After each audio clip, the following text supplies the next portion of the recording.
August 23rd, 2010, and we are currently standing right out front of the Ontario Court of Justice. Now, today is the day where over 300 people are going to be processed for their arrests that were made during the G20 summit weekend. Today is also the day where our good friend Charlie Beach from England with the Love Police is going to be facing his charges of failing to identify himself under the Public Works Protection Act and the second charge of impersonating a peace officer.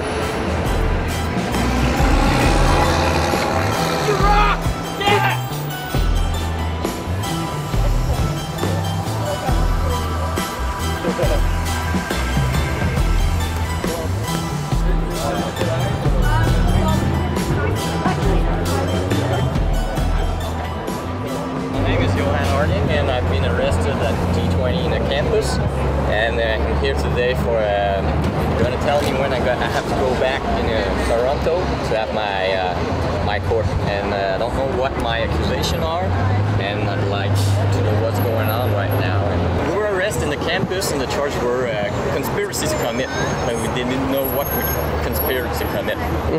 So they were actually in a gymnast that they have rented, and they got arrested, and when the police arrest them, they say that they arrest them for participating into a riot. Yep. My name is Mark. I'm from Montreal, Quebec. I've been arrested on the G20s.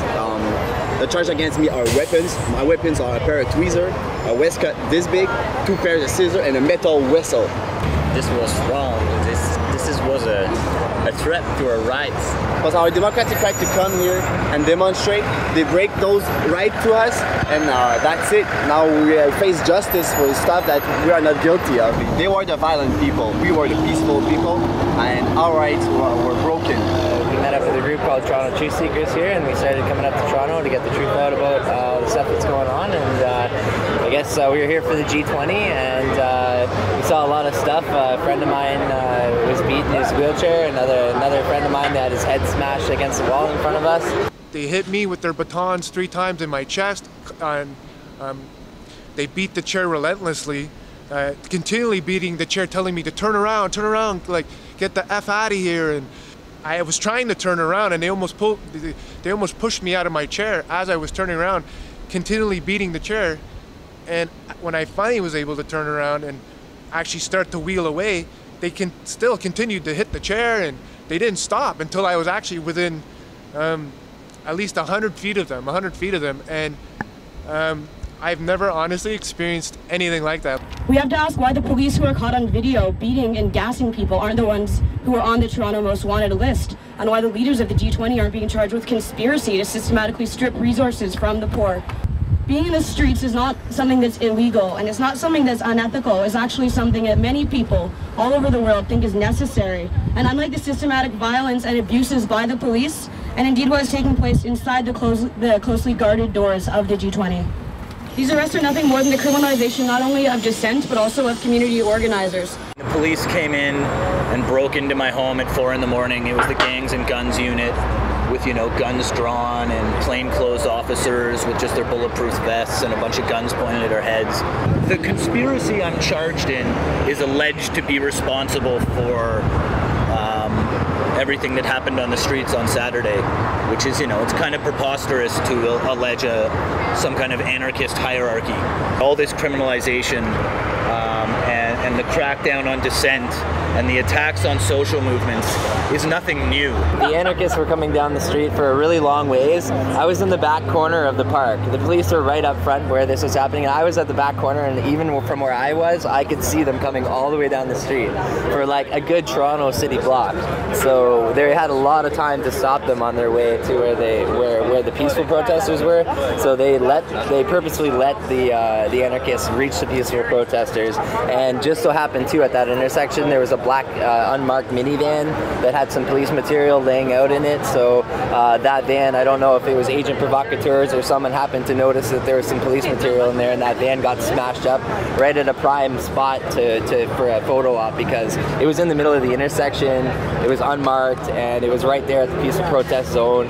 Police were watching the van get smashed. They didn't do anything about it. They watched them come up the street. They didn't do anything about it. I ended up getting falsely charged with causing causing a disturbance and also possession of marijuana. And my charges were just dropped today, actually. So both charges dropped. So I guess they knew that I didn't do anything, and the charges were made up in the first place. These charges are part of the ongoing attempt by the police, by the state, to criminalize dissent, to try and demobilize social justice organizations. And we are calling, along with all the other organizations as a result, for the dropping of all charges. We believe that this is a calculated attempt by the Harper government, by the police, by the state, to try and shut down social movements in Toronto and across the country. We ask that the state understand that they have not shut down movements, that what they have done is made movements stronger, and that they go along with that, they do the intelligent thing, and they drop the charges. We ask them not to waste the state's resources, not to waste these communities' resources by dragging these people back when all they did was exercise their charter right to express dissent and to fight for a better world. We will stand by these movements until these charges are dealt with. We will stand by these movements as they go back out on the streets again to fight for justice, to fight for a better world, and we will stand victorious when down the road these people are found innocent, these charges are gone, and the state has to put forward just exactly how many mistakes they made, what their plan was on the street, and why they used brutality, the law, overcharging, and other of their tools to try and shut these movements down. They can arrest me, they can hit me, they can sue me, I don't care. It's my right to be here and to say that there is some stuff that are wrong in our way of consummation. Capitalism is not right. Capitalism is not is something that is able to be changed, and we can change that by changing the people mentality. We're not rich people either. I'm not rich, and I got some problem with money, and I came here, it cost a lot to me, so. These people are dropping the economy down. They are creating a country with United States and Mexico, and people doesn't even know about it. We've always asserted people's rights to speak out and denounce and indeed to fight back against the G20 meeting, just as we fight the effects of an unjust global economy in our local communities every day. And it's in this spirit of solidarity that we're calling to drop all the charges as well as release all of the G20 prisoners who still remain in custody. 2 months after this, we're going to see the next G20 meeting that's going to take place in South Korea. For this next G20 meeting, they're going to have to build a special island for security measures because of the fact that there are so many people who are resistant to G20 policies.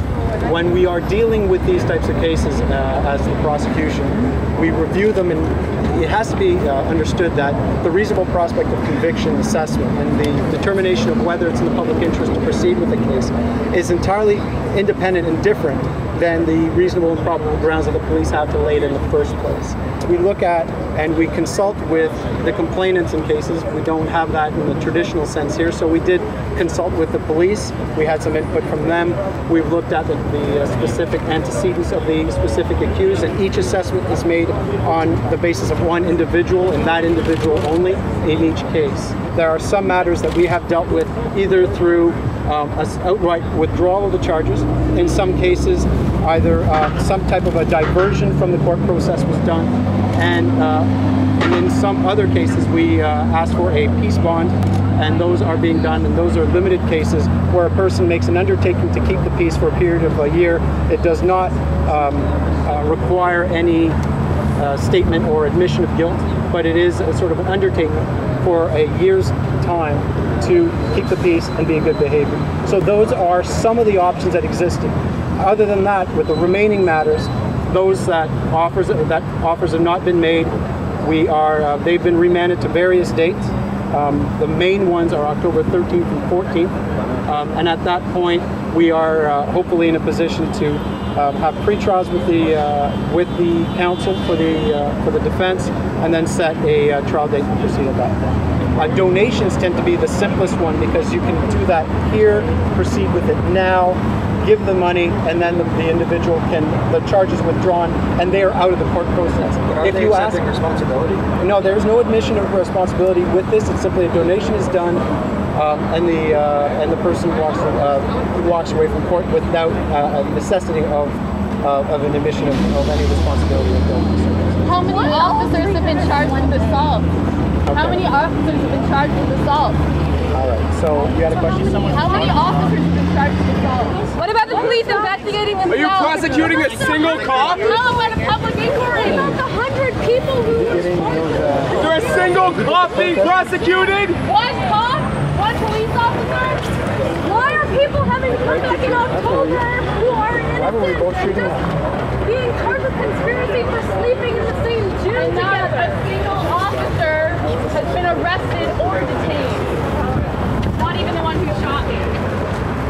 It's the best way to fight this oppression is by video camera, those guys, filming them, showing to the world what's happening to these summits. I think the cameras are really what saved a lot of us too, having all these cameras out there, because I got arrested when I was more alone. And I think it's really important for people to continue the work of challenging the system that targets people for marginalization and oppression and takes away from people's ability to build strong communities and to build a better world, and that is the most important thing for people to do moving forward, is to continue challenging and to continue building our movements and building linkages between the various struggles that we're all involved in.